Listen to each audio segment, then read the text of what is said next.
Welcome back to our channel English माध्यम के platform पे मैं हूं आपकी एडुकेटर प्रियंका ठाकुर और हम सॉल्व कर रहे हैं editorial based practice exercise. Start करते हैं आज का session with thought of the day, that is there are no secrets to success, it is the result of preparation, hard work and learning from failures. यानी कि सफलता के लिए कोई शॉर्टकट नहीं होता, ठीक है, कोई सीक्रेट नहीं होता, आपको मेहनत ही करनी पड़ेगी, आपको हार्ड वर्क ही करना पड़ेगा, तैयारी करनी पड़ेगी और अपनी गलतियों से सीखना पड़ेगा, ठीक है। तो इन सब का कॉम्बिनेशन क्या होता है? सफलता। चलिए स्टार्ट करते हैं reading comprehension and practice exercise for SSCGL 2024। Last week Myanmar's army claimed success in retaking, बोल रहे हैं पिछले हफ्ते म्यांमार की आर्मी को सफलता मिली। सफलता किस चीज़ में मिली? कि उन्हें वापस हासिल कर लिया। क्या वापस हासिल कर लिया? मायावडी, a critical node in the bustling trade route with its eastern neighbor Thailand। मायावडी कोई जगह है वो उन्होंने वापस हासिल कर ली, जो कि एक बहुत महत्वपूर्ण केंद्र है, बिंदु है, ठीक है। कैसा बिंदु है? जो कि उनका पड़ोसी देश है थाईलैंड, ठीक है। ईस्टर्न नेबर है, ईस्टर्न साइड में उनका पड़ोसी देश है थाईलैंड। उसके साथ में ट्रेड रूट्स जो होते हैं कि इस रास्ते से बड़ा ट्रेड चलता है, इस रास्ते से बड़ा ट्रेड होता है ना। जैसे कि जो चाइनीज़ लोग आए थे हिंदुस्तान में ट्रेड रूट के, सिल्क रूट के ज़रिए, वो एक ट्रेड रूट बन गया, राइट। तो उस ट्रेड रूट का ये बहुत चहल पहल भरा एक नोड है, बहुत अहम नोड है। The anti-government coalition of the ethnic armed groups and the pro-democracy fighters had created a flutter। बोल रहे हैं एंटी गवर्नमेंट मतलब जो गवर्नमेंट विरोधी हैं, कोalition मतलब गठबंधन। तो बोल रहे हैं कि एंटी गवर्नमेंट गठबंधन हो गया, जिसमें किस किस का हुआ? एथनिक आर्म्ड ग्रुप, एक तो वहाँ के जो नेटिव जातीय लोग थे उनका, और जो हथियारबंद लोग थे उनका, और प्रो डेमोक्रेसी फाइटर्स जो हैं, प्रो डेमोक्रेसी यानी कि जो डेमोक्रेसी चाहते हैं उनके जो फाइटर्स हैं, उन्होंने आपस में गठबंधन बना लिया और has created a Flutter. Flutter create करना मतलब हलचल मचाना, चहल पहल मचाना, कुछ वहाँ पे गड़बड़ करना। इस इलाके में उन्होंने हलचल मचा दी by entering Myawaddy in mid April and ousting the troops from the army base there. और इन्होंने क्या किया कि वहाँ पे मायावडी में ये एंटर करे इस इलाके में, और इनके आते ही हलचल मच गई वहाँ पे, ठीक है। और उसके अलावा इन्होंने जो आर्मी बेस था उससे वहाँ के ट्रूप्स को भी उन्होंने बाहर निकाल दिया। The real winner in the seesaw battle now appears to be the notorious border guard force। तो अब ऐसा लगता है कि जो असली विजेता कौन है इसमें, वो है बॉर्डर गार्ड फोर्स, ठीक है, BGF है। सीसॉ बैटल मतलब जो कभी हार कभी जीत होती रहती है ना, जिसमें कभी एक पलड़ा भारी हो जाता है, कभी दूसरा। तो वैसा बैटल में अब BGF लगता है विक्टोरियस है, BGF लगता है कि वहाँ पे असली में जीती है। In the region formerly aligned with the military government in Yangon but with great autonomy on the ground। बोल रहे हैं जो कि पहले किसके साथ में अलाइन थी, अलाइन मतलब किसी के साथ में वो गठबंधन होता है ना, जैसे गठबंधन है, तो वो गठबंधन इनका पहले किसके साथ था? मिलिट्री के साथ, मिलिट्री सरकार के साथ में था, यांगोन की। लेकिन फिर भी ये बहुत ज़्यादा इंडिपेंडेंस के साथ में काम करते थे, ठीक है। The BGF is reportedly playing both sides in order to expand its own regional democracy। बोल रहे माना जा रहा है कि BGF जो है वो दोनों ही तरफ बातचीत कर रही है, दोनों तरफ में अच्छी बनी हुई है, क्योंकि वो क्या करते हैं, वो चाहते हैं कि इस इलाके में उनका डोमिनेंस यानी कि दबदबा बना हो, ठीक है। इसलिए वो दोनों ही साइड में अच्छी बातचीत रख रहे हैं, दोनों ही साइड से बना के रख रहे हैं।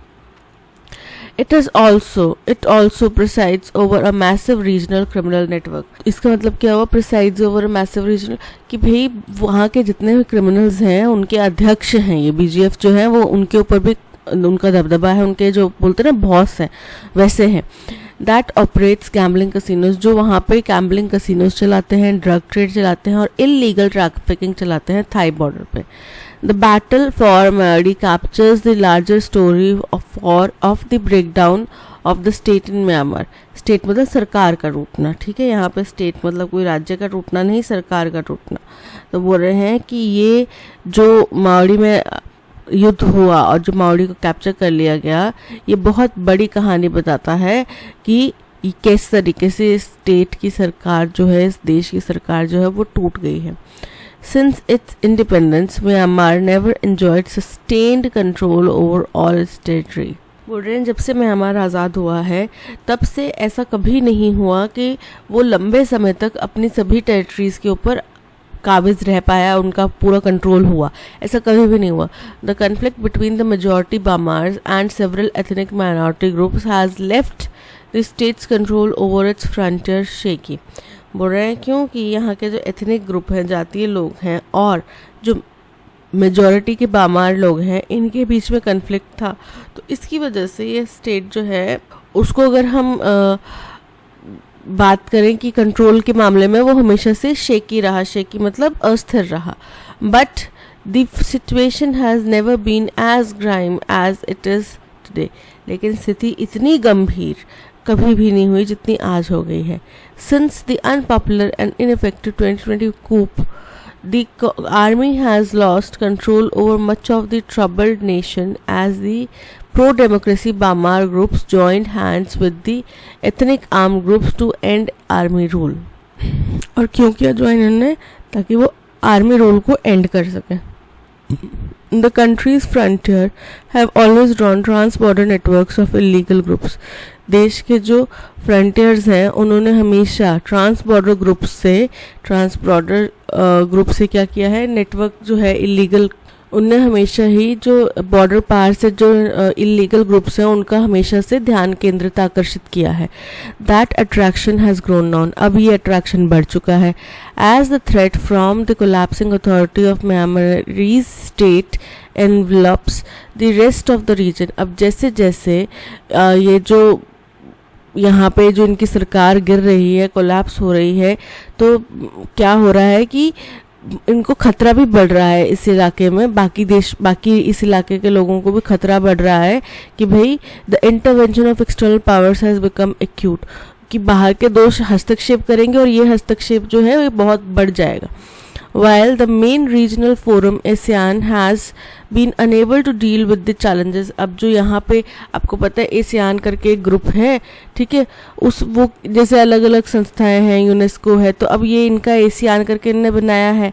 तो इसमें क्या है कि ये लोग अभी उससे जो ASEAN ग्रुप के मेंबर्स हैं वो डील नहीं कर पा रहे हैं, वो इनको समझा रहे होंगे, जो भी परेशानी है उसको निपटने की कोशिश कर रहे होंगे, पर वो नहीं कर पा रहे, ठीक है। The great powers are stepping in, तो बड़ी बड़ी जो पावर्स हैं जैसे अमेरिका जैसे देश, चाइना जैसे देश, वो अब आगे आ रहे हैं। In the name of stabilising its frontier with Myanmar, China has inserted itself deeper into the nation's internal affairs. अब क्योंकि ये कहते हुए कि भाई वो म्यांमार के जो फ्रंटियर हैं उनको स्टेबलाइज करना चाहते हैं, उसके जो इलाके हैं उसको स्टेबलाइज करना चाहते हैं, इस चक्कर में चाइना जो है वो इनके इंटरनल अफेयर्स में बहुत गहराई तक घुस चुका है। The US supports the country's pro-democracy movement and has given nearly $500 million assistance under the Burma Act of 2021.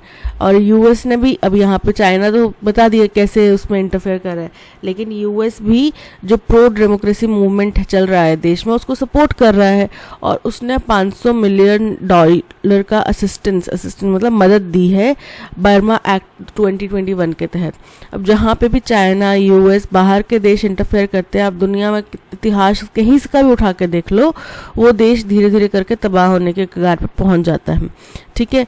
तो सेम अब यहाँ पे इन्होंने हस्तक्षेप करा है ना, तो यानी कि आगे थोड़े समय बाद ये लोग भागेंगे, वहाँ पे एक ऐसा एंटी गवर्नमेंट और एंटी डेमोक्रेसी वाला एक कुछ छोड़ जाएंगे लोगों को, और फिर उसके बाद वहाँ से भागेंगे। अफगानिस्तान का हाल हम देख ही चुके हैं। Some of this includes non lethal military support. इनमें से कुछ जो हैं वो क्या है, नॉन लीथल, मतलब ज़्यादा जानलेवा नहीं है, ज़्यादा घातक नहीं है, मिलिट्री सपोर्ट है। किसको? म्यांमार को। कौन दे रहा है? US दे रहा है। Despite its profound impact on India's internal and external security, बोल रहे हैं कि हालांकि इनका बहुत बड़ा इम्पैक्ट रहा है इंडिया के एक्सटर्नल और इंटरनल सिक्योरिटी में, there has been little debate in Delhi on how to deal with the Myanmar crisis. लेकिन दिल्ली में इसके बारे में ज़्यादा चर्चा नहीं हो रही कि भाई म्यांमार के क्राइसिस से हम कैसे जूझे। हालांकि हमारा पड़ोसी देश है, हमारे को ऊपर प्रभाव भी पड़ेगा इसका, लेकिन ज़्यादा चर्चा नहीं हो रही। The time has come for the Indian government to rethink its earlier. तो बोल रहे हैं कि अब ये मौका आ चुका है कि हिंदुस्तान सरकार जो है दोबारा पुनर्विचार करे अपनी पुरानी पॉलिसीज के ऊपर, bias in favour of Myanmar's army which is no longer in a position to secure India's interest. क्योंकि पहले हमारी पॉलिसी क्या थी कि हम वहाँ की आर्मी के हित में थे, आर्मी के फेवर में थे, लेकिन अब वहाँ पे आर्मी सत्ता में है ही नहीं, ठीक है, तख्ता पलट हो चुका है। तो आर्मी जब सत्ता में है ही नहीं तो वो हमारे हितों के लिए काम कैसे कर सकते हैं, right. Delhi must now begin a dialogue with Myanmar national unity government comprising the democratic opposition and the ethnic armed groups। तो अब दिल्ली को दोबारा से यहाँ पे बातचीत करने की ज़रूरत है, यानी कि हिंदुस्तान को दोबारा से बातचीत करनी चाहिए म्यांमार के नेशनल यूनिटी गवर्नमेंट के साथ में, जो कि डेमोक्रेटिक ऑपोजिशन और एथनिक आर्म्ड ग्रुप्स का एक मिला जुला गठबंधन है। while it should engage with army, of course, New Delhi must also open channels of communication with the local forces in control of the regions। बोल रहे हैं कि हालांकि इनको आर्मी, ऐसा नहीं है कि भाई उनसे बातचीत करें तो आर्मी से छोड़ दें, आर्मी से भी बातचीत करनी चाहिए, लेकिन उनको नए नए रास्ते खोलने पड़ेंगे कम्युनिकेशन के लोकल फोर्सेस के साथ में, जो कि इस वक्त इस इलाके के कंट्रोल में है, ठीक है। मतलब जो इस इलाके को कंट्रोल कर रही हैं। कितना बड़ा इलाका है, 1600 किलोमीटर का ये इलाका है, लैंड बॉर्डर विद म्यांमार, जो कि म्यांमार से जुड़ता है। Playing defence bye fencing the border with Myanmar is utterly इनएडिक्वेट। कि भाई हम डिफेंसिव प्ले करें कि नहीं नहीं उनके होता होने दो, हमने नहीं कुछ भी करना, हमारे पास जब आएगी बात तब देखेंगे, और वहाँ पे हम म्यांमार बॉर्डर पे अपनी फेंसिंग लगा दें, तो वो एडिक्वेट नहीं है, वो पर्याप्त नहीं है, उससे हल नहीं निकलेगा। In coping with the challenge on India's eastern frontier, Hindustan के जो ईस्टर्न फ्रंटियर वाला इलाका, फ्रंटियर मतलब आगे वाला जो इलाका है, बॉर्डर इलाका है जो वहाँ से लगता है, उस इलाके से हम ऐसे नहीं निपट सकते कि भाई फेंस लगा दी बस हो गया, हमें बातचीत तो करनी पड़ेगी, ठीक है। क्योंकि फेंस कूद फांद के आना कितना टाइम लगेगा, right. Based on the passage, what can be inferred about the relationship between border guard force and the military government in Yangon? तो हमने पढ़ा कि भाई जो बॉर्डर गार्ड फोर्स है वो पहले तो मिलिट्री के साथ में अलाइनमेंट में थे, लेकिन काम इंडिपेंडेंटली करते थे, पढ़ी ये चीज़ हमने। तो यहाँ पे the BGF is a puppet of military government with no autonomy, incorrect है, वो पपेट नहीं है। The BGF has formal alignment with the military government but operates independently, बिल्कुल करेक्ट है, उनका अलाइनमेंट था लेकिन वो इंडिपेंडेंटली काम करते थे। So option B is correct. What can be inferred about the impact of 2021 coup on Myanmar's control over its territory? coup क्या होता है, तख्ता पलट। तो बोल रहे हैं कि क्या हमें पता लगाया जा सकता है कि भाई म्यांमार में इस वक्त किसका कंट्रोल है, क्या कंट्रोल रहा है, 2021 के कू का क्या प्रभाव पड़ा। तो 2021 के कू ने वहाँ पे सब कुछ इनस्टेबल कर दिया, राइट, और जो मिलिट्री थी उसके हाथ से बहुत बड़ा इलाका जो है वो चला गया। तो चलिए देखते हैं। The coup has strengthened the central control over Myanmar's territory, incorrect है। The coup has no significant impact on Myanmar's territory control, ये भी इनकरेक्ट है। The coup has led to a loss of control over much of the country, बिल्कुल correct है कि उनके देश का बाकी हिस्सों से, बहुत बड़े हिस्से से कंट्रोल हट गया है। So option C is correct. What is the tone of the passage? तो टोन ऑफ द पैसेज क्या बड़ी इंडिफरेंट है कि चलो होता रहे, होने दो, हमें क्या फ़र्क पड़ रहा है। राइटर ने बोला कि अगर हम ये सोच लेके बैठे ना कि उनके जो हो रहा है होने दो, हम अपना देखते हैं, तो वो हमारे लिए ख़तरनाक हो सकता है, क्योंकि वो हमारा पड़ोसी देश है, राइट, और वहाँ पे कुछ भी हलचल होएगी वो हमें प्रभावित करेगी, क्योंकि हमारे बॉर्डर्स लगते हैं एक साथ। तो इंडिफरेंट नहीं है। क्या राइटर खुश हो रहे हैं कि अरे वाह वहाँ पे तो ऐसे तख्ता पलट हो गया और वहाँ पे इंस्टेबिलिटी आ गई? खुश भी नहीं हो रहे, पॉजिटिव भी उनको कुछ नहीं दिख रहा, वो क्या है, कंसर्न्ड हैं, चिंतित हैं। Option C is correct. What is the main theme of the passage? The ongoing ethnic conflict within Myanmar and its consequences for internal stability. जो अभी एथनिक कन्फ्लिक्ट चल रहा है म्यांमार में, उसके जो इंटरनल स्टेबिलिटी पे प्रभाव पड़ रहा है, हमने उसके बारे में चर्चा करी। तो हमारा मुख्य उद्देश्य था कि हिंदुस्तान के ऊपर जो प्रभाव पड़ रहा है ना, उसके ऊपर हम चर्चा करें, ठीक है। उसके बारे में सरकार को बोलें कि भैया आप जागो, आपको इसके ऊपर ये डिस्कशन करने की ज़रूरत है। वो डिस्कशन हमने किया है। The strategic impact of Myanmar's political instability on India security, बिल्कुल करेक्ट है, क्योंकि हमारे बॉर्डर्स लगते हैं उनके साथ में। अब अगर चाइना भी इतना घुसपैठ करेगा तो चाइना ने ऊपर अपनी तरफ से भी हमें घेर रखा है, पाकिस्तान की तरफ से भी हमें घेर रखा है, श्रीलंका में भी हस्तक्षेप करा, म्यांमार में भी वो घुस गया, तो वहाँ से भी वो हमारे तरफ आ गया। यानी कि चाइना पूरी कोशिश करे कि हमें सब तरफ से घेर ले। हाँ, हो सकता है उनका मैटर ये ना हो, बट हम घेर तो जाएंगे चाइना से अगर वो इतना इंटरफेरेंस करेगा। तो हमें यहाँ पे बातचीत के जरिए कुछ ना कुछ निष्कर्ष निकालने की ज़रूरत है, क्योंकि फिर अगर चाइना वहाँ पे हस्तक्षेप करेगा तो फिर लगा लो जितनी मर्जी फेंसिंग। हम लोग देख ही रहे हैं कि लेह लद्दाख में क्या हाल हो रहे हैं, राइट। तो फेंसिंग लगा के भी कोई फ़ायदा नहीं होगा। So option B is correct. What can be inferred about the impact of 2021 coup on Myanmar's control over its territory? तो क्या प्रभाव पड़ा है 2021 के क्यू का? The coup has strengthened the central control over Myanmar's territory. Control तो मजबूत नहीं हुआ। The coup has no significant impact on Myanmar's territory. Control, ये भी इनकरेक्ट है। The coup has unified ethnic groups and army, तो ethnic groups और army के बीच में नहीं हुआ, बीजेआर के बीच में हुआ है, तो ये इनकरेक्ट है। The coup has led to loss of control over much of the country, option D is correct, कि उनकी वजह से देश के बड़े हिस्से में उनका कंट्रोल जो है वो खो गया है। Based on the passage, what can be inferred about the relationship between the border guard force and the military government in Yangon? तो बॉर्डर गार्ड फोर्स और मिलिट्री गवर्नमेंट का पहले रिलेशन जो था वो अलाइनमेंट वाला था उसके बाद में, लेकिन वो बीजीएफ जो है वो इंडिपेंडेंटली काम करता था, लेकिन वो उनके साथ में अलाइंड ज़रूर था। The BGF has former alignment with military government but operates independently, option A is correct. Sentence को रीअरेंज करना है। One has to face it, इसको फेस करना ही पड़ता है, इसको झेलना ही पड़ता है, तो इट मतलब क्या, ये इसको जो है वो क्लियर नहीं है। प्लान एंड मैनेज इट, इसको मैनेज करना पड़ेगा, प्लान करना पड़ेगा इफेक्टिवली, प्रभावशाली रूप से, so that the post retirement life can remain meaningful, ताकि रिटायरमेंट के बाद की जो ज़िंदगी है वो मीनिंगफुल, उस तर्क संगत बनी रहे, पर्पसफुल बनी रहे और इन्जॉयबल बनी रहे, आप किसी के ऊपर बोझ ना बने। अंडरस्टैंडेबली, जाहिर तौर पे, it comes with uncertainties and anxieties as it changes the status quo and takes one out of the comfort zone. बड़ी जाहिर सी बात है कि यहाँ पे कुछ अनिश्चितताएँ आएंगी, थोड़ा एंजाइटी आएगा, क्योंकि हमारा जो एक स्टेटस क्यो होता है, जो पहले की यथास्थिति होती है, वो हमें उससे बाहर, वो हमारी बदल जाती है, हम अपने कंफर्ट जोन से बाहर आ जाते हैं, और जैसे ही व्यक्ति अपने कंफर्ट जोन से बाहर आएगा वो थोड़ा स्ट्रगल करेगा, थोड़ा फ्रस्ट्रेट होएगा। If there is anything permanent in this world it is change.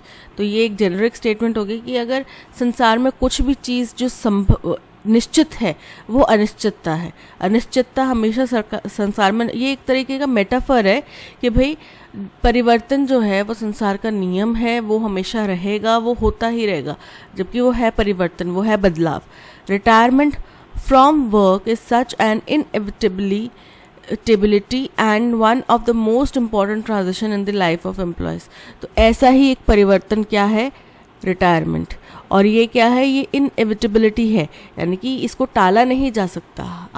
आपकी उम्र बढ़ेगी, आप 60 साल के होंगे, आप रिटायर होंगे। आर्मी में तो और जल्दी रिटायर कर दिया जाता है। And one of the most important, और ये बहुत महत्वपूर्ण, बहुत ज़रूरी एक ट्रांसफॉर्मेशन है किसी भी एम्प्लॉय की ज़िंदगी का। कैसे अभी आप सैलरी के ऊपर जी रहे थे, अपनी मर्ज़ी से अपने शौक़ वगैरह या बच्चों की ज़रूरतें पूरे कर रहे थे, अब आप किसी के ऊपर डिपेंडेंट हो जाएंगे, राइट। आपको कोई सपोर्ट चाहिए, कोई सहारा चाहिए, और अगर बच्चे नहीं हैं आपके साथ में तो आप फिर उनको फ़ोन करके सोचते हैं कि यार वो हमारे साथ रहते हैं, हमने उनके लिए सारी ज़िंदगी किया है। बट अब ये हम भूल जाते हैं कि भाई अब उनकी लाइफ है, उन्हें भी जीना है, उन्हें अब आगे जॉब करनी है, वो हमारे साथ सारा टाइम नहीं रह सकते, बट वो बढ़ जाता है, ठीक है। With the average life expectancy in India going beyond 70, अब क्योंकि इंसान की एवरेज लाइफ एक्सपेक्टेंसी मतलब कि जीवन जीने की जो एवरेज उम्मीद है वो कितनी है, 70 साल से आगे जा चुकी है। Management of retirement life has become much more important now. तो रिटायरमेंट की बात की अपनी ज़िंदगी को मैनेज करना बहुत महत्वपूर्ण बन गया है, ठीक है। क्योंकि यार 60 साल तक आपका शरीर भी साथ दे रहा होता है, आप कुछ काम कर रहे होते हैं, हाथ पैर चल रहे होते हैं, उसके बाद में आपका शरीर भी साथ क्योंकि वो भी ऑर्गन्स में बूढ़े हो गए हैं, वो भी साथ देना छोड़ देता है। उस टाइम के आपको लोगों की हेल्प चाहिए, अपने आस पड़ोस में कोई हैप्पी इन्वायरमेंट चाहिए, किसी के ऊपर डिपेंडेंस, आपने 60 साल किसी के ऊपर डिपेंडेंट नहीं रहे, अब 60 के बाद आप जाके किसी के ऊपर निर्भर हो जाए तो आपको अच्छा नहीं लगेगा, बोझ लगेगा, राइट। तो ये सब चीज़ें आजकल लोग इसीलिए रिटायरमेंट के लिए पहले प्लान करते हैं। देखा है आपने, एड्स आती हैं कितने रिटायरमेंट प्लान, रिटायरमेंट के बाद भी सर उठा के जियो, इस तरीके के जो प्लान्स आते हैं वो क्यों आते हैं, राइट। तो फर्स्ट तो हमारा आर स्टेटमेंट होगा, क्योंकि एक जेनरिक स्टेटमेंट है, ये इंट्रोड्यूस कर रहा है कि भाई परिवर्तन जो है वो बहुत स्वाभाविक है और उसी अकॉर्डिंग आपको प्लानिंग करनी चाहिए, ठीक है। दूसरा स्टेटमेंट आएगा कि भाई ये इस चेंज के साथ में, जैसे ही एम्प्लॉयज़ की एज में रिटायरमेंट आता है, उसके साथ में अनिश्चितता, एंजाइटीज़ आती हैं, क्योंकि ये हमारा जो बेसिक स्टेट है उसको चेंज करता है। आप गाड़ी में बैठे हुए हैं, ठीक है, गाड़ी चल रही है, तो जब ड्राइवर ब्रेक मारेगा तो आप क्योंकि अभी मोशन में थे और एकदम से हॉल्ट में है तो आपको झटका लगता है। हमने ये कंसेप्ट पढ़ा होगा 10th 11th क्लास में, राइट, या उससे भी शायद पहले। और उसके अलावा अगर आप गाड़ी रुकी हुई है और एकदम से ड्राइवर गाड़ी चलाता है तो आपकी बॉडी रेस्ट में थी, वो रेस्ट में रहना चाहती है, उससे एकदम मोशन में आएगी तो भी जर्क लगेगा, राइट। तो ये क्या है, आपकी यथास्थिति चेंज होती है रिटायरमेंट के बाद में, तो उसको आपको झटका ना लगे उसके लिए लोग पहले से ही प्लानिंग करना शुरू करते हैं। और जाहिर सी बात है, एक परिवर्तन आएगा तो कुछ ना कुछ उसके साथ में जुड़ी हुए बदलाव आएंगे ही आएंगे। वो बदलाव क्या है, अनिश्चितता और एंजाइटी। तो आर के बाद में आ रहा है क्यू।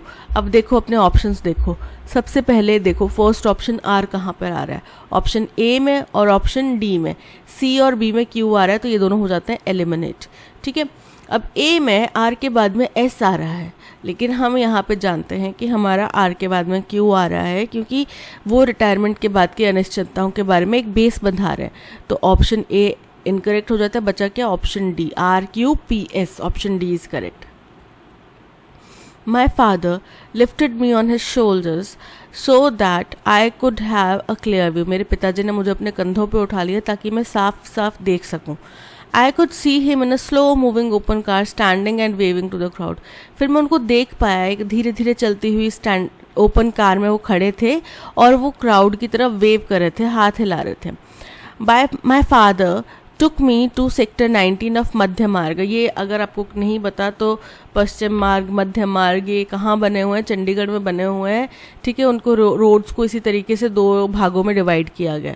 तो बोले सेक्टर 19, मध्य मार्ग के सेक्टर 19 में मेरे पिताजी मुझे लेकर गए as our first prime minister was visiting Chandigarh. तो सोचो ये कब की बात है, हमारे देश के पहले प्रधानमंत्री कौन थे, चर्चा का विषय, आज मृत्यु के इतने साल बाद भी चर्चा का विषय बने हुए, कमेंट सेक्शन में लिख के बताओ। First prime minister and president of India. तो ये चंडीगढ़ आए। अ city still in its adolescence, जो एक ऐसी सिटी शहर जो अभी भी अपनी युवा अवस्था में था, इफ़ नॉट इन्फेंसी, अगर अपने बचपने में ना बोलें पर अपनी युवा अवस्था में था, ठीक है, किशोर अवस्था में था। The handle bar in his car was full of marigold garlands. अब देखो यहाँ पे बोला कि his, I could see him in him, तो ये हिम किसके लिए इस्तेमाल किया गया, प्राइम मिनिस्टर के लिए। ये हिज किसके लिए इस्तेमाल किया गया, प्राइम मिनिस्टर के लिए। तो बी के बाद में ही ए और सी स्टेटमेंट आएंगे, राइट। तो यहाँ पे देखो ए और सी बी से पहले आ रहा है, एलिमिनेट हो जाता है। यहाँ पे बी के बाद में आ रहे हैं और यहाँ पे ए बी से पहले आ रहा है, तो ये भी इनकरेक्ट हो जाता है। तो बचे क्या, ए और सी, ठीक है, ए और सी बचे। तो अब देखते हैं कि उनके जो हैंडल था, जिसको खड़े होके, जिसको पकड़ के वो लोग खड़े होते हैं, आपने देखा होगा कभी मिलिट्री मार्च पास्ट वगैरह में, या नेट नहीं देखा, खुद नहीं देखा तो लाइव टीवी पे देखा होएगा। तो उसमें क्या होता है, एक ओपन एयर कार होती है आर्मी की, ठीक है, जिप्सी जिसको बोलते हैं, और उसके ऊपर एक स्टैंड रॉड टाइप लगा होता है टी शेप में, जिसके ऊपर एक तरफ से वो होल्ड करते हैं और फिर सलामी देते हैं, सल्यूट देते हैं, राइट। तो वो जो हैंडल बार था उसके एक तरफ पे उन्होंने बहुत सारी मैरीगोल्ड यानी कि गेंदे के फूलों की मालाएं, गार्लैंड्स मतलब मालाएं लटकाई हुई थी, which he was throwing gradually one after another towards the crowd gathered along the Marg, जो कि वो धीरे धीरे करके एक के बाद एक क्राउड की तरफ फेंक रहे थे जो कि इस मार्ग पे खड़े थे। I was hardly 3 years old. मैं बामुश्किल ही 3 साल का होऊंगा. As the pilot car passed by the crowd got excited and started chanting and shouting slogans. तो अब बोल रहे हैं कि जैसे पायलट कार हमारे पास से निकली तो लोग जो हैं बहुत खुश हो गए, एक्साइटेड हो गए और चिल्लाने लगे, स्लोगन्स चिल्लाने लगे, चैंट करने लगे. तो देखो, जब उसके आसपास में भीड़, 3 साल का बच्चा है ना, उसके आसपास में इतनी भीड़ होगी तभी उसके पिता ने उसको अपने कंधों पे उठाया होगा. यानी कि डी स्टेटमेंट भी ए से पहले आएगा. ठीक है, यहाँ पे डी स्टेटमेंट ए से पहले आ रहा है, यहाँ डी ए के बाद में आ रही है. एलिमिनेट हो जाता है. Option A is correct. Devil's advocate. Devil's advocate का मतलब क्या होता है? एक ऐसा व्यक्ति जो किसी तर्क के लिए, किसी आर्ग्यूमेंट के लिए विपरीत भी स्टेटमेंट, विपरीत भी पोजिशन, विपरीत भी जो विचार होएगा वो मान लेंगे. ठीक है, यानी कि उनका ओपिनियन नहीं है, वो उनका ओपिनियन कुछ और है, लेकिन सिर्फ आर्ग्यूमेंट जीतने के लिए, आर्ग्यूमेंट को सही साबित करने के लिए वो उस पोजिशन है उसको भी मान लेंगे. One who takes an opposing position for the sake of argument. Option A is correct. The doctor assured the patient that the tumor was benign and could be easily removed. इसका antonym बताना. बेनिगन मतलब छोटा है, minor है, घातक नहीं है, जानलेवा नहीं है. ठीक है, तो इसका एंटोनिम क्या होगा? डॉक्टर ने पेशेंट को सुनिश्चित किया कि ये जो ट्यूमर है ना, ज़्यादा जानलेवा नहीं है और इसको आसानी से हम निकाल सकते हैं. ज़्यादा बड़ा नहीं है, ज़्यादा घातक नहीं है, ज़्यादा क्रूर नहीं है. तो उल्टा क्या हो जाएगा? बहुत ज़्यादा घना, बहुत ज़्यादा बड़ा, बहुत ज़्यादा क्रूर, बहुत ज़्यादा डेंजरस. फेवरेबल. फेवरेबल मतलब जो आपके अनुकूल है. मेलिग्नेंट. मेलिग्नेंट मतलब दुष्ट, एग्रेसिव, डेंजरस. स्टेरिल. स्टेरिल मतलब नॉन फर्टाइल. काइंड मतलब दयालु. तो यहाँ पे malignant option B is correct. The director hire the new employ after the interview. Director ने नए एम्प्लॉय को इंटरव्यू के बाद में हायर करा. सो क्या हायर किसको किया? वर्ब है हायर करना. ठीक है, हायर किसको किया? ऑब्जेक्ट को. ऑब्जेक्ट क्या है? The new employ. तो द न्यू एम्प्लॉय क्या बन जाएगा? पैसिव वॉइस में फर्स्ट में आ जाएगा. ऑब्जेक्ट पहले, द न्यू एम्प्लॉय. अब हायर किया गया है, पास्ट की घटना है. ठीक है, तो वॉज हायर्ड किसके द्वारा हायर किया गया है? सब्जेक्ट के द्वारा. सब्जेक्ट आ जाएगा बाद में, बाय के बाद में. By the director after the interview. The new employ will be hired. किया जाएगा, नहीं किया जा चुका है. The new employ was hired by the director after the interview. Option B is correct. That the only true individual is the holy man. बोल रहे हैं कि इकलौता जो सही वाकई इंसान है, असली इंसान है, वो एक होली मैन, धार्मिक मैन है, धार्मिक इंसान है. It has frequently been claimed.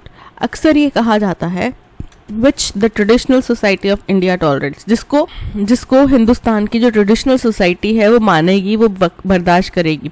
तो बोल रहे हैं कि अक्सर ये कहा जाता है. It is being frequently It has frequently been claimed. क्या क्लेम किया जाता है? That the only true individual which the traditional society of India tolerates is a holy man. ठीक है, तो C A D B, C A D B option B is correct. Drunkenness, riot and brawling were the order there every night. अब यहाँ पे incorrectly spelled word बताना है. Drunkenness की spelling incorrect है. ड्रंकननेस मतलब जो शराब खोरी पी के नशेड़ी लोग जो होते हैं ना, तो उसको बोलते हैं drunkenness. Drunkenness DRUNKEN, drunkenness NESS, drunkenness. ठीक है, तो बोल रहे हैं कि वहाँ पे हर रात का यही क्रम था कि शराबी लोग रहते थे, वहाँ पे दंगे फसाद होते थे, चिखम चिल्ली होती थी, यही सब वहाँ का नज़ारा रहता था. So option B drunkenness is correct. Can you please make sure that all the guests are gathered on the stage before the performance begins. तो क्या आप सुनिश्चित कर सकते हैं कि गेस्ट जो हैं, सभी गेस्ट जो हैं वो गैदर हों. कहाँ पे गैदर मतलब इकट्ठा होना, स्टेज पर हों, इससे पहले कि परफॉर्मेंस शुरू हो से पहले वो स्टेज पे इकट्ठा हों. ठीक है, तो क्योंकि यहाँ पे बहुत सारे गेस्ट हैं तो एक गेस्ट नहीं होगा ना, क्या होंगे? गेस्ट्स होंगे. GUESTS. बाद में टी के बाद में एस आएगा क्योंकि प्लूरल हैं, बहुत सारे गेस्ट हैं. ठीक है, तभी उनको आप गैदर कर रहे हैं, इकट्ठा कर रहे हैं. एक गेस्ट है तो आप गेस्ट को लेकर ऊपर स्टेज पर आ जाओ. Right. So can you please make sure that all the guests are gathered on the stage before the performance. All the guests are gathered. In नहीं आएगा, ऑन आएगा, option C is correct.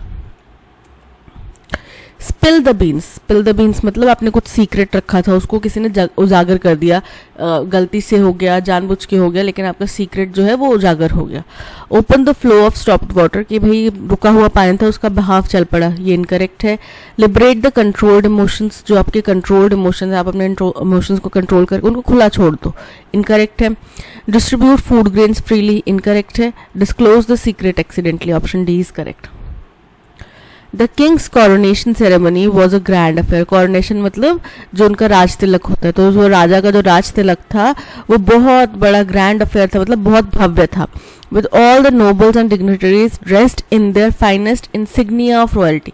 Insignia of royalty का मतलब क्या होता है कि उनकी जो रॉयल वेशभूषा है, परिधान है, गहने, साज सज्जा, उसमें वो तैयार थे। आपने कभी भी देखा होगा, अब तो खैर शाही राजघराने ज़्यादा रहे नहीं है, बट जहाँ जहाँ पे कुछ एक आध रहे हैं उनके बारे में ऐसे चर्चा नहीं होती, पर उनके घरों में जब कोई शादी होती है, जब कोई राज तिलक होता है कि अगला पीढ़ी को हमने अब सिंहासन देना है, तब जो वो लोग ड्रेस पहनते हैं वो उनके ट्रेडिशनल जो राजसी पोशाकें होती हैं वो पहनते हैं, राइट। तो बोल रहे हैं कि वो बहुत भव्य अफेयर था, बहुत भव्य सेरेमनी थी, और वहाँ पे जितने भी दिग्गज लोग, नोबल डिग्निटरीज आए थे, उन्होंने बहुत ही उम्दा किस्म के इंसिग्निया ऑफ रॉयल्टी यानी कि कपड़े परिधान पहने थे, राजसी कपड़े पहने थे। तो उसको क्या बोलते हैं, ऑर्नामेंट तो ज्वेलरी। रिगलिया मतलब क्या हो गया कि उनका प्रतीक, उनके जो रॉयल संकेतिक शब्द है कि भाई वो उन्होंने बहुत ज़्यादा रॉयल चीज़ें पहनी थी। So option B is correct. Labour contractors will give them jobs as at construction site, labour contractors उनको जॉब देंगे, उनको किनको, उनको मतलब कौन, देम जो है वो कोई नाउन आएगा उसके बाद में इस्तेमाल किया जाएगा ना, तो उनको कंस्ट्रक्शन साइट्स पे जॉब देंगे। On some days some of them, again them कि कुछ दिनों में उनमें से कुछ लोगों को काम मिल जाता है, but mostly they go back home disappointed, लेकिन ज़्यादातर लोग जो है अपने घर वापस चल जाते हैं निराश होके। Rekha Shivanna Gaur, a migrant worker from Karnataka stands at a naka cross road in Sanpada, Navi Mumbai every morning along with hundreds of other in hope that क्या उम्मीद से कि that labor contractors will give them jobs at construction site, यानी कि R के बाद में P आएगा। ये समझ में आ गया। बोल रहे हैं रेखा शिवन्ना गौर एक माइग्रेंट वर्कर है कर्नाटका से, जो कि नुक्कड़ पे, नाका क्या होता है, क्रॉस रोड, जहाँ पे दो रोड्स आपस में क्रॉस होती हैं, वहाँ पे खड़े होते हैं। कहाँ पे, सनपाड़ा में, जो कि कहाँ पर है, नवी मुंबई में है। हर सुबह इस उम्मीद में, और उनके साथ में बहुत और भी 100-200 लोग, बहुत सारे लोग खड़े होते हैं इस उम्मीद में कि लेबर कॉन्ट्रैक्टर आएगा और उनको कंस्ट्रक्शन साइट पे काम कुछ मिल जाएगा। ठीक है। The post-pandemic migration to Mumbai has not been easy for migrant workers from different states. अब पेंडेमिक के बाद में जो लोग मुंबई आए उनके लिए आसान नहीं रहा कि भाई उन डिफरेंट स्टेट से वो आ रहे हैं और यहाँ पे उनको काम मिल जाए। Who had no option but to move back to metro city in search of work as there were no opportunities back home. जो कि मजबूरी में इन शहरों की तरफ पलायन करते हैं क्योंकि उनके गांव में इतना कोई काम होता नहीं, राइट। तो उनको काम करने के लिए, भरण पोषण करने के लिए काम तो चाहिए, तो इसलिए वो शहरों की तरफ आते हैं। लेकिन अब उनको मुंबई में भी ज़्यादा कुछ उम्मीदें बची नहीं है क्योंकि पेंडेमिक के बाद में, इमीडिएट बाद में बहुत सुस्त ग्रोथ हो रही थी। ठीक है, हो रही थी पर सुस्त हो रही थी, डेवलपमेंट भी सुस्त थी।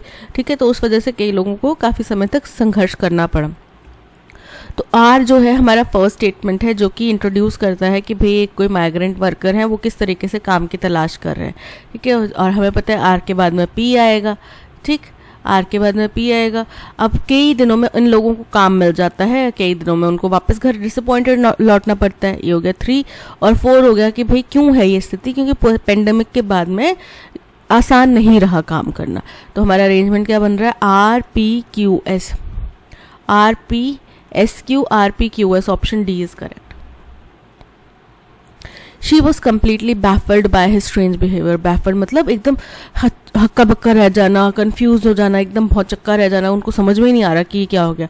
तो इसका सिनोनिम क्या होगा कि confused, option A is correct. अनफास्ट मतलब अचल, रिलीव्ड मतलब राहत से भरपूर, और एंगर्ड मतलब क्रोधित। तो यहाँ पे वो कंफ्यूज थे ना, उनके विचित्र व्यवहार से कंफ्यूज थी। So option A is correct. The speech of doctor APJ Abdul Kalam influences young mind. तो द स्पीच किसकी स्पीच? डॉक्टर एपीजे अब्दुल कलाम। तो द स्पीच क्या है? हमारा सब्जेक्ट है। ऑफ उनकी बिलोंगिंगनेस बताता है, प्रपोजिशन है, किसकी स्पीच है? डॉक्टर एपीजे अब्दुल कलाम की स्पीच है। इन्फ्लुएंस करती है, ये क्या है? वर्ब है। प्रभावित करती है, किसको करती है? Young minds.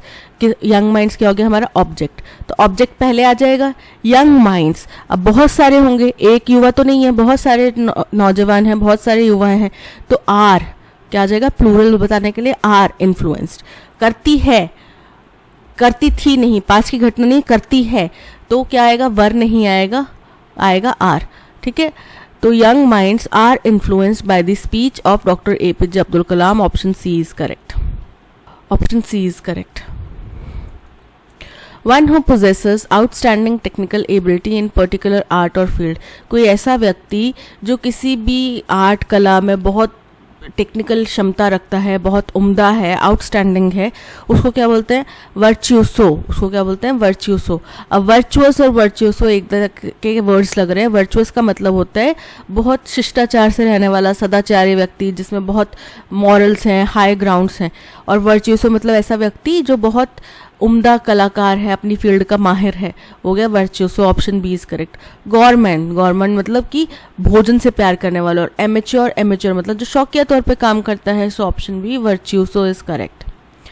Following in the footsteps of France, France के दिशा निर्देशों पे, उसके कदमों पे चलते हुए, Italy has dash a new tax to be dash on large tech companies. तो इटली ने भी अनाउंस किया होगा, मंजूरी दी होगी, स्वीकार किया होगा कि नया टैक्स लगाया जाएगा, किसके ऊपर? Dash on large tax companies, बड़ी बड़ी टैक्स कंपनीज के ऊपर लगाया जाएगा। A move that is likely to put strain on countries relations with USA. और ये एक ऐसा कदम है जो कि दबाव डालेगा, थोड़ा तनाव डालेगा इस देश के जो रिश्ते हैं यूएसए के साथ में, उसके ऊपर। The Italian parliament has approved a 3% digital tax on some digital revenue of technology companies that make over $831 million in global revenue. Italian parliament ने 3% टैक्स लगाने का, जिसका नाम दिया गया है डिजिटल टैक्स, वो लगाने का बात कही है। डिजिटल रेवेन्यू, डिजिटल रेवेन्यू मतलब जो आपकी सर्विसेज के ऊपर आपको रेवेन्यू मिलता है, ठीक है, उसके ऊपर लगाने की बात की है। और एक उन टेक्नोलॉजी कंपनी के ऊपर होगा जो कि $831 million से ज़्यादा कमाते हैं globally, including at least $6 million in Italy, जिनमें से $6 million तो केवल इटली में ही है। The tax dash similar to one France implemented earlier this year. ये जो टैक्स है ये बिल्कुल उसी तरीके का है जैसा कि फ्रांस ने इस साल की शुरुआत में लगाया था, which has attracted that criticism from USA, जिसने यूएसए से बहुत भारी क्रिटिसिज्म झेला। According to a report the Epoch Times, dozens of countries are working on proposals to change corporate tax schemes to dash money from tech firms। बोल रहे हैं कि एक न्यूज़पेपर है, जैसे कि यहाँ पे द हिंदुस्तान टाइम्स है, वैसे वहाँ पे द एपॉक टाइम्स है, उसके हवाले से, उसकी रिपोर्ट के हवाले से बहुत सारे दर्जनों भर ऐसे देश हैं जो इस तरीके के ढांचे तैयार कर रहे हैं, इस तरीके के प्रपोजल तैयार कर रहे हैं, जिनमें कि उनकी टैक्स स्कीम में उस पैसे को भी शामिल किया जाए जो टेक कंपनीज कलेक्ट करती हैं, that have users across the world, जिनके यूजर्स दुनिया भर में हैं। जैसे कि मेटा जैसी कंपनीज हो गई, टेलीग्राम हो गया, फेसबुक हो गया, ये क्या है? ये अपनी सर्विसेज दे रही हैं। ये कोई वहाँ पे, अब ज़रूरी नहीं है कि फेसबुक यहाँ पे आके अपना इंफ्रास्ट्रक्चर डेवलप करेगी तभी यहाँ पे काम करेगी। फेसबुक यहाँ पे आई भी नहीं थी, उनका कोई ऑफिस नहीं था, उससे पहले से यहाँ पे फेसबुक चल रहा है। गूगल को भी कोई ऐसा ज़रूरत नहीं पड़ी, वो अपने पेरेंट कंपनी, पेरेंट कंट्री में रहकर भी काम कर सकते हैं, ऑपरेट कर सकते हैं, उनको यहाँ पे रीजनल ऑफिस बनाने की ज़रूरत नहीं है, ठीक है। तो मान लो कि वो ऑनलाइन सारा काम कर रहे हैं, हमें उसकी सर्विसेज मिल रही हैं, वो यहाँ पे है नहीं, तो सरकार उनसे कैसे टैक्स कलेक्ट करे? तो ये इसलिए यहाँ पे डिजिटल टैक्स की बात की गई। Have users across the world such as Facebook and Google's parent company Alphabet. इस तरीके की कंपनी जिनके दुनिया भर में यूजर्स हैं, अब उनसे पैसे वसूलने की तैयारी सरकारें कर रही हैं। Following in the footsteps of France, Italy has dash a new tax to be dash on large tech companies. तो यहाँ पे तो टू बी इम्प्लीमेंटेड हो जाएगा। हैज़ एक्सेप्टेड, एक्सेप्टेड मतलब स्वीकार किया, तो स्वीकार नहीं किया। डिक्लाइंड मना किया। अप्रूव्ड्स, अप्रूव मतलब किसी चीज़ को मंजूरी देना, हरी झंडी देना। और फेवर्ड मतलब उसका पक्ष रखना। तो यहाँ पे उन्हें नया टैक्स अप्रूव किया है ना, पार्लियामेंट से अप्रूव हुआ है। So option C is correct. Cross का मतलब पारित करना। लीवाइड, लीवाइड मतलब लगाना। क्रॉस्ड का मतलब होता है किसी चीज का पारित करना। लीवाइड मतलब लगाना। प्लेस्ड मतलब स्थापित करना, रखना कहीं पे। एक्सरसाइज मतलब प्रयास करना, किसी अपने कोई राइट्स हैं उनको आप उपयोग में ला रहे हैं, ठीक है। तो यहाँ पे ऑप्शन बी की टैक्स लगाया जाएगा ना लार्ज कंपनीज के ऊपर, so option B levied is correct. The tax dash similar to, the tax, ये जो टैक्स है अब सिंगुलर टैक्स है, इज सिमिलर टू, ठीक है, is similar to the one France implemented earlier this year which has attracted क्या होगा, dash criticism. तो क्रिटिकल बहुत ज़्यादा उनका क्रिटिसिज्म हुआ है, तो सीवियर मतलब बहुत ज़्यादा, बहुत गंभीर। माइल्ड मतलब हल्का फुल्का, मिडल लेवल का। क्रिटिकल अगेन आलोचनात्मक, और फर्म मतलब दृढ़। तो यहाँ पे सीवियर उनका क्रिटिसिज्म हुआ है, so option A is correct. According to a report, the Epoch Times, dozens of countries are working on proposals to change corporate tax schemes to dash money from tech firms. कि बहुत सारी companies जो है अपने tax regimes change कर रही हैं, plans change कर रही हैं, ताकि वो क्या करें, टेक फर्म्स से पैसा ले सकें। टेक मनी, अब उनका लेना मतलब टेक ग्रहण करना नहीं है, वो टैक्स कंपनीज देंगे, जी हमने इतना प्रॉफिट करा, हम आपको डोनेट करना चाहते हैं, वो ले लिया, वैसे नहीं ले रहे ना, वो टैक्स के जरिए हथियाना चाह रहे हैं हम। रिमूव हटाना, सीज कब्जा करना, कैप्चर मतलब हासिल करना, कुछ चीज़ पूरी तरीके से अपने अधिकार में लेना। सो यहाँ पे वो पैसा उनका अधिकार में लेना चाहते हैं, so option D is correct. That's all, आज के सेशन में इतना ही। Thank you so much for watching. अगर कंटेंट पसंद आया हो तो लाइक, शेयर और सब्सक्राइब ज़रूर कीजिएगा। मिलते हैं नेक्स्ट सेशन में। Till then keep learning and keep practising. Bye bye.